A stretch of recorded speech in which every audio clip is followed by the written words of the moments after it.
Hey, what's up everyone? In today's video, I'm going to be showing you 5 glitches that you most likely do not know, and they are new. I am going to be going over one glitch sort of in the middle just to kind of talk about it again because I know some of you have been experiencing some issues.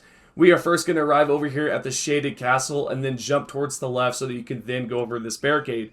Once you are over, you can then hop on top of your mount and then proceed towards the west, and then eventually you'll be going towards the northwest. So when you head in this general direction, you're going to see on the left side that there's this battlefield. There's quite a lot of catastrophic events that probably went on. And then what you're going to see right there in the middle is an invader. Well, I guess an invader or an enemy of some sort, right? Typically these players or these invaders popping in and they have like a red highlight right to them. So what we're going to do is we're going to direct this fella to the right. And we want to go right here because potentially it can do that. It can jump right off the map. So what I'm going to do now is I'm going to go back to the same exact spot, try it again, and then what you'll notice is that, yeah, this invader is going to roll right off the map. Easy stuff. Probably one of the easiest glitches that you can perform, and on top of that, you will be able to receive some good items. Now, continuing on towards number 2, we're going to be talking about a glitch that I showcased about a day or so, and all this consists of is basically making sure that you have 2 of the same weapons. For example, I'm going to go into my chest here, and then I want to pick out 2 exact same weapons. I'll go all the way down, and then you'll see right here that I have 2 of these Infernos. I'm going to swap both of them on over towards the left side, and then I want to make sure that I have 1 equipped. You do want to make sure that you absolutely equip the same exact affinity. Whether this be cold, lightning, bleed, whichever. You then want to go towards your chest, and then you want to swap one of those items out. What I recommend first is that you pause, then equip one of those items so you know which one you have. And then this way you can go into the sword chest, go all the way towards the right, and then we're going to swap that weapon over towards the right side. Then from the right side, find that item and then swap it back on over.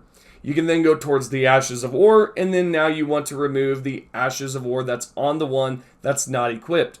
When you exit out, what you're going to notice is that you still have that affinity, plus you have your skill, which is absolutely amazing. So we are going to be able to inflict not only fire, but we are also going to be inflicting lightning damage as well. This can be used on a variety of different weapons, especially flails. In my last video, a lot of you have recommended this, and I did not showcase this because, well, simply I just wanted to show you guys how to do this glitch, and then you guys can experiment with it. Of course, this works on different weapons. You can do this with pretty much any weapon that does not have a unique skill or a skill that cannot be replaced, right? What's interesting is that with this weapon specifically, I could apply a cold affinity on top of it, so this way I'm able to inflict sort of like a hot and cold type of damage. I don't know, it just seems really interesting, and I think you guys are going to enjoy this glitch quite a lot and experiment with it. If you guys find anything different with this, let me know down below in the comment section. We are now going to continue on towards number 3. This is going to be over here towards the Bridge of Inquiry. You then want to go towards the northwest. We are going to then hop on top of our mount. If you go towards the right side here, there's going to be quite a few enemies. So what I suggest is that you take the left side, then go all the way down in this path right here.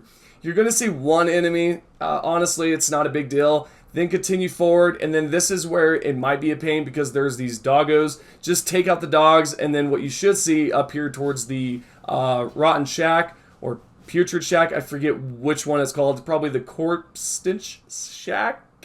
I think that's what it is. Anyways, the invader will come through, and then what you're going to do is go right over here towards this ledge, and then what should happen is that the boss, or this mini-boss, or invader, whatever, is going to hop right off the map. It did not work in this case, except, yeah, it did. She absolutely rolled forward. I'm not sure why, but she did that.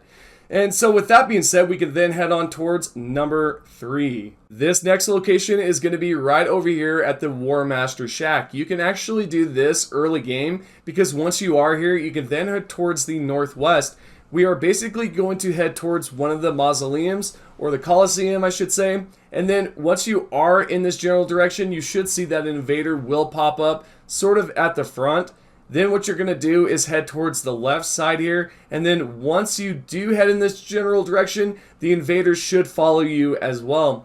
You're going to then continue down this way and then head towards the right side. And by the way, just to throw this in the video, most of the glitches today can be done early game, except maybe the one that's located over there in Altus Plateau. That's probably the only exception. You won't be able to do that. So anyways, continuing on, we're going to jump towards the right side here, towards the northeast. And then what you should see is that this invader is literally going to jump right off the map, or essentially walk off the map. Absolutely an amazing glitch, and it did give me quite a laugh. So now with that being said, we can head over towards the Church of Vows. This is the 4th glitch coming up. We are going to then rest until nightfall. If you guys have seen this in my previous video about a day or so ago, I'm only going over this so that this way I can help out those that have experienced some sort of issues, because I know that this can be kind of difficult, because what this specific boss can do is use its sword to swipe through textures and rocks, and essentially you will be tossed right off the map and you just won't expect it. What I'm going to be doing today is showing you what you can do instead. So with that being said, what you want to do, of course, as I've just mentioned, is make sure that you have rested till it's nightfall and then go into the middle. If the bell bearing does not pop up and you see the Pope Turtle, you do want to rest at that nightfall at least one more time. Then if everything works out, this bell bearing hunter will pop up. We then want to lead him towards the left side, which is going to be the southwest. We then want to drop down below, and you should see him coming towards you like so. What I suggest is that you stick more so towards the left side, because there is a chance that he will swipe right through the rocks or the textures and ultimately just knocking you off the map, which is what I just talked about a few moments ago. Okay, right here we see that he's coming up. We are going to then lead him right here, and what I suggest is that you move right towards the right as he's about to go downwards, because what this will do is he'll kind of hop on top of your head like Mario and then just slide on off. And not to mention that there is a chance that he will also slide off of the rock too. It's either or. This absolutely works, and try it out if you do need this bell bearing hunter's bell. And of course, we received the Meat Peller's bell bearing. You can then take that over to the 2 twins over at the round table and turn it in. And last but not least, we're going to head over here towards the Palace Approach Lost Grace. Now, a lot of you may know about this glitch if you've watched my previous video. What we're going to be doing today is just explaining it a bit more, because I know some of you have been experiencing some issues with this. So go towards the left, go on this ledge right here, and then what you can do is double jump. While you're double jumping, hold your left analog stick towards the left. It's sort of like at an angle, so it's not completely towards the left, but it's more towards the top left. And this way you can kind of stick towards this general direction and then jump right off the map. You then want to continuously swing until the runes pop up, which can take anywhere from 30 to 45 seconds. It depends on the location, really. And then you should see those runes pop up. What you can do in order to survive this is just simply pause the game and then fast travel back towards the exact same Lost Grace that you were just at. And there you go, guys. Hope you have enjoyed the video. If you have any questions, leave them down below. I will try to reply back within the first hour or two. And most importantly, if you're not subscribed, subscribe now. Turn the notifications on, so this way you're notified every time I upload a video or post pretty much anything. And if you guys want, follow my Twitter, because I do giveaways over there. I did one recently for Dead Island 2 Gold Edition, and not many people were there to try it out. You probably lost your chance on acquiring this. So there you go, guys. Thank you to everyone, and I'll see you all in the next video.